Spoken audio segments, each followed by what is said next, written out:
So I'm gonna let Anna get to the stage. Anna, if you hold down the G button, you can turn into a ghost and kind of walk over everybody if you're having trouble making your way back. Um, but in the meantime, I'll give a little intro on Anna. Anna is CEO and co-founder of 9VERSE. She's also the co-founder of Culture DAO. She's a full stack and Solidity developer, and she has a master's of science in computational chemistry and physics. So she's got a lot going on. She'll be talking to you today about her work as 9VERSE. Their flagship project is called Kitty Kart. I'm not going to give away too much because I know she's going to be sharing about the project itself, but just at a high level, a lot of what Andrew talked about at the start that we're super excited about. People getting innovative with NFTs, with interoperability in metaverse spaces. 9VERSE, Kitty Kart, and what Anna's working on is really aligned to that vision of the web, and they're really innovating in the space. Now they're building with Tableland, so we're just super pumped to have them. It's everything that we're trying to enable as Tableland, but they're really the ones sort of at the driver's seat, making things a reality. So with that, I'll pass it over to Anna. Just a quick heads up, there will be some time for questions at the end. So feel free to put questions in the chat, or when she's done speaking, you can put your hand up and try to make your way to the stage, and then we can bring you up to ask questions. And the hands up is at the bottom of your screen there. You should see it next to all the emojis. So yeah, I'll hand it over to Anna. Okay, can you guys hear me? We can. Okay, cool. I'm gonna share my screen. Thank you for the intro, Marla. Yeah. Can you guys see my screen? Okay, cool. Yep. I'm gonna exit out and go to this PowerPoint here.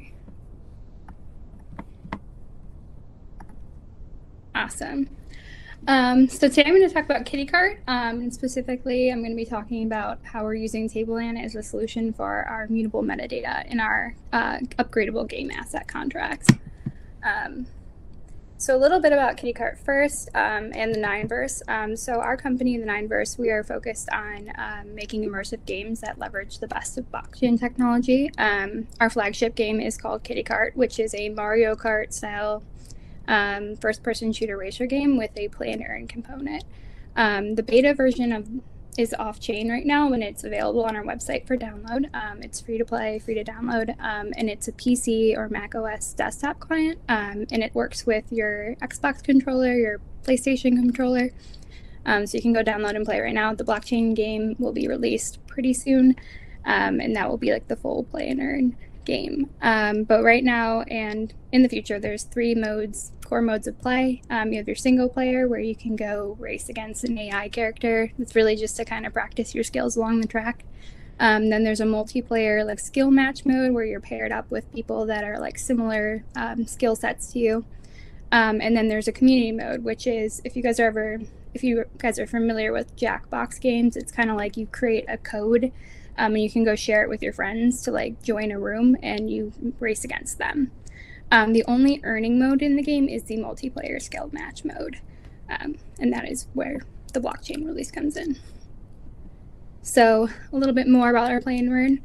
This is our claim to fame. We were nominated for Best Play to Earn Mechanics finalist. Take the little wins. And it is fitted, so Kitty Kart's fitted with digital assets that players can earn, and what these are, they're like kart parts. So you have like wheels or skins or upgraded engines, and you use them to pretty much embellish your go-kart, like either aesthetically, or it will give you some type of bump in the game, performance-wise. And yeah, the game features a player-owned economy, so you're not earning any tokens, but you're actually earning just like assets. And then you can take these assets and you can either optionally apply them onto your cart to create like custom carts, or you can go to the game marketplace and go sell the individual assets or your custom cart altogether. If I'm going too fast, sorry guys. So a little bit about the marketplace and the auto body shop.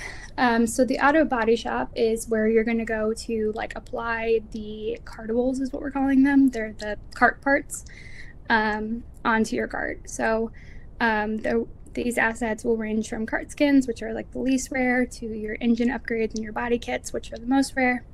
You apply these assets to the cards in the auto body shop, and yeah, it improves your performance and enhances your recreational experience. And then in the marketplace, that's where you can go and sell the cartables, or you could sell your combined cart of all the stuff.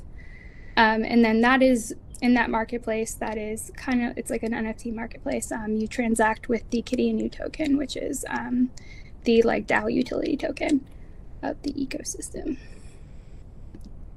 So our problem, common Web3 native storage solutions are typically immutable. So most NFTs right now, they use IFPS, which is a decentralized storage provider, to host their metadata. This is really great for making this accessible, but the trade-off is that the data there that's stored cannot be changed, which is not, it presents an obvious problem for a game that wants to have like dynamic traits that are like applied onto your cart and changing over time as people earn them. Or you can optionally go sell those in the peer-to-peer marketplace. So we looked into, when we were trying to figure out what to do about this, we did consider a decentralized storage solution, but the problem with that was that if we went that route, it would totally defeat the purpose of like having NFTs in our game, because the idea is to give users ownership, and if there's a centralized server running somewhere or a database that's running somewhere that like if it shuts down, then it doesn't work anymore, then that's kind of like not really ownership. So we needed to have something that we could easily change and that was decentralized. And that is where we found Tableland. So with Tableland, we were able to figure out a solution where we could give users permission to modify a table of attributes via the Auto Body Shop application. This is what's going to change the look and the characteristics of your in-game cart NFT. So the cartable NFTs, the way that this is set up, is that the cartables have their own Tableland table that they're pointing to in the token URI, and then the go-karts have their own as well. But when you apply something onto a go-kart, it will update the cart ID in the cartable metadata table to just reflect that go-kart has been applied to it, and then the token URI of the go-kart will then make a query to both tables, its own and then the metadata table of the cartable, and then join along the card ID and represent that as a JSON string in their token URI. And I have some diagrams, so if you didn't get that, here we go. So this is the high-level overview of the entire kind of system together. So we have a user's going to connect their wallet. They connect it to the Kitty Kart desktop client game. This goes out to the Microsoft Azure server, so we run on PlayFab. We use CloudScript to determine if someone has earned an asset or not, and if they have, then they'll get notified and they'll be able to mint it in the game. These are the cart assets, or not the cart assets, the cartable assets, and those are what you're applying onto carts. And when you start the game, if you'd like to enable the blockchain mode, you go mint a free basic cart to like start out, and that's what you're kind of applying these onto. Then you go into the back end, and when you get to that auto body shop here, you can apply your asset, and that goes through the smart contracts. We have the two smart contracts for the go karts, the go assets. The auto body shop is the one that is going to call an apply asset function, which changes the Tableland table. And then you have the marketplace contracts, which is how you're buying and selling. So that's kind of the entire system. This is a specific interaction diagram of just the apply asset function, because that's where it's really relevant to Tableland. The user will connect their wallet to the front end, and that is interacting with our back end, which is doing a validation, the calculating trait types, the fetch image. So this is actually very interesting. So one of the problems that we ran into with using Tableland and we were able to find a solution for was we wanted to be able to pass in, have the user process their own transaction, but we would be the ones that would actually calculate the SQL call. So we are actually using a signature verification method, or kind of like a multi-sig where our application will initiate the transaction and then the user will execute upon it. And that is how we are in the app. We can always tell when people are, you can't start a customization, or you can't change the database without acting from the app. And this was kind of like so that we didn't have users like passing in SQL calls to like update the databases like willy-nilly. We wanted to be able to kind of control that. But we also wanted them to be able to execute their own calls. So that's an interesting part. And then we also have, with this, we are calling out to, we have the fetch image in the URL. These are 3D model files, so they all had to be pre-generated in advance and then uploaded to IFPS. So we have our own database that this function calls to, and it's like a mapping database. We could have put this on Tableland, but it would have been very long because all of the permutations right now are like 500,000.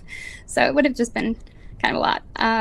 But this is calling out to our database. It's figuring out based on what you're applying onto your cart, what is the model file that's associated with that, where it's stored on IFPS, and where is the image of that rendered, so I can pass it back into that apply asset function. And then that calls to the Tableland smart contract, and then it updates the metadata table of the cart. And I think that's it. And that's kind of it for the presentation part. I have a video that I can show now, and I'm so sorry if I went really fast. That I drank like 3 cups of coffee today. Let's do, how do I escape this? Oh, there we go. That was really good, Anna. That was amazing. Yeah. A lot of, I don't know if you can see the screen, but there's a lot of mind blown emojis. No, I couldn't see the screen. I was like, okay. I'm not going too fast. There's been a lot of feedback as you've gone with emojis, and a lot of them have been, they're mind blown. So thanks, guys. Okay, well, just for the record, I dropped some coffee emojis there too, because I think we're all pretty amped right now. Yeah. All right, so let's get to, I'm sure you guys would love to see this in action. So I did a pre-record of this because this is still in kind of the testing mode, so it's a little bit finicky, so we recorded it on a good day. Here we go.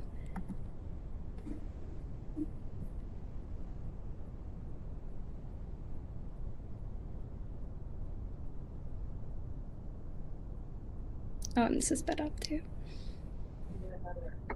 And is there any music or sound that should be playing? No. Okay, cool. We could have probably put music or sound to make it more interesting, but I can sing if you want. No, just... if you'd like, we'd love it. I'll pass. Maybe next time. But yeah, here we're just kind of like, so the user has connected their wallet and they're clicking through. Well, maybe I should have narrated that, but they were clicking through the assets that were in their wallet, and the cart was updating on the screen in the preview. Everyone saw that? And that's really it for me. Super cool. I'm just going back to the map view here so I can see.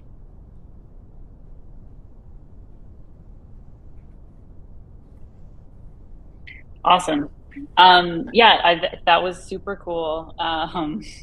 Really awesome to see the playable NFT and like the updating NFT. I think that's just a use case that we've been talking about, and we've been seeing people toy with, but the way you brought it to life is like just so slick.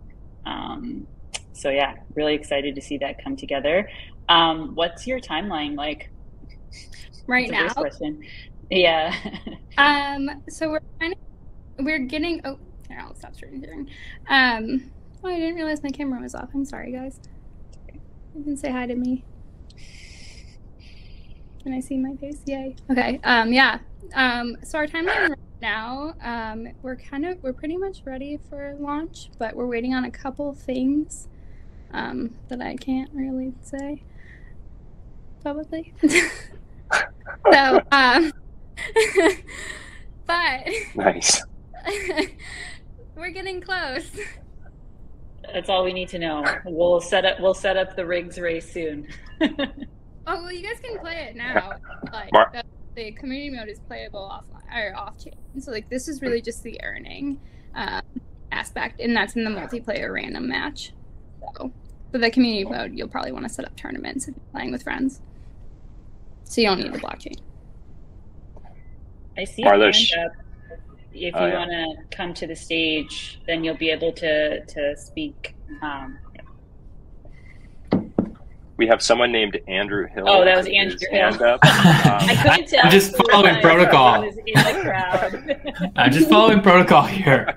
Yeah, I had a question. So, all right, what should people be paying attention to as the first step in the community? Like, what do we need to do next? Like, if launch is imminent, what do we need to be waiting for? What are we going to do to get involved? You should go in the Discord.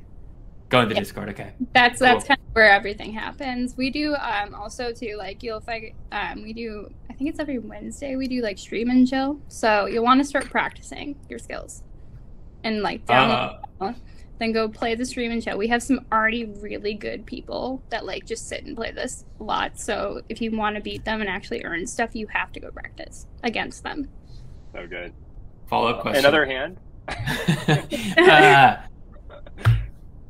If there's to get good, what's one trick you can share with people that might boost them? So there's a couple of shortcuts throughout the first track level, and you can find a video of those in our Discord. Let's go, Andrew. But I think Rigel could probably find it for you. Cool. We have somebody else named Sander. Sander, did you have a question or a comment? Welcome to Tableland, Sander. Hey. Yeah, I just made a comment that if you're going to share any tricks, back channel them anywhere, but not to Andrew. Sander, we can't see you. Your video's off, FYI. Just because you can't trust him. Do not trust Sander. I want to do something really bold here. Anybody who's listening, feel free to come up onto the stage and ask your questions. This can be really free forum, and if you do have a question, just kind of come up. And when you do come up, everybody will be able to see you and hear you. And Anna's here to answer questions, so don't be shy. It looks like we have Mr. Meridian has come up on stage in a rig with a raised hand, so go for it. I just had a quick question. I was just looking for the Discord. Nice. Oh, you can put it. Hold on, let me see. I was looking on the 9VERSE. I have it. I'm in it. Oh, okay. I go to kittyandou.com. It's on that website, not on the company website. Okay, I'll go look for it there. Thank you. I'll drop it in the chat. Yeah, thanks, Martha. We'll put it in the chat for everybody. Thank you, Mr. Meridian. Yeah, thanks. Anybody else? I could ask Chase or Parker? Oh, go ahead. By the way, this is super cool. I can't wait to play it. I took a look at some of your contracts you had guys wrote, and there's just tons of work in there, so it's awesome to see. Yeah, thanks for following along. Yeah, totally. I wonder, so you said you're kind of relaying a bit with the transactions. We're what? You're relaying the transactions, is that right? So like the user will sign something, and then your backend actually submits the run SQL call. No, so we initiate kind of a voucher, and then the user is the one that does that transaction. So we're the initiator, they're the executor.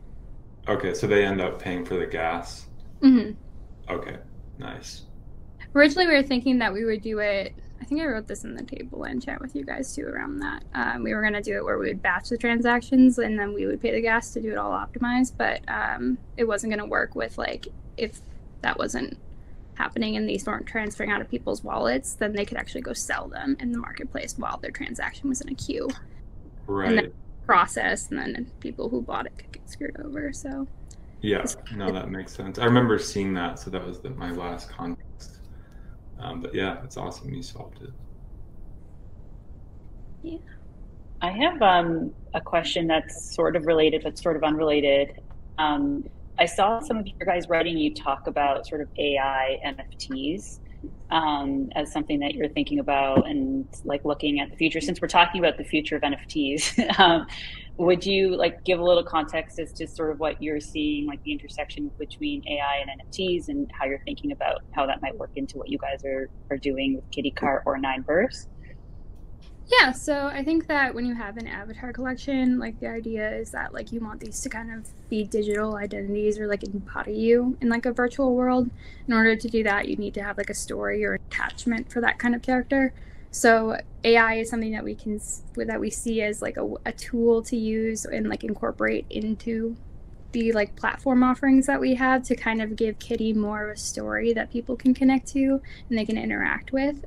So what we're thinking right now for kind of the first AI integration, like we'll work a lot with AI because the culture DAO is kind of all about AI, so that's kind of our bread and butter. But like we're trying out this game thing, but like the first thing we're thinking is something like an extension on top of the game, where it's kind of a storytelling mode where you can go into something and talk to the kitty and then come back. I don't want to say too much. That's awesome. We understand. All good. All good. And for the next session, we'll be moving to the garage. Is that correct, Edie? That is right.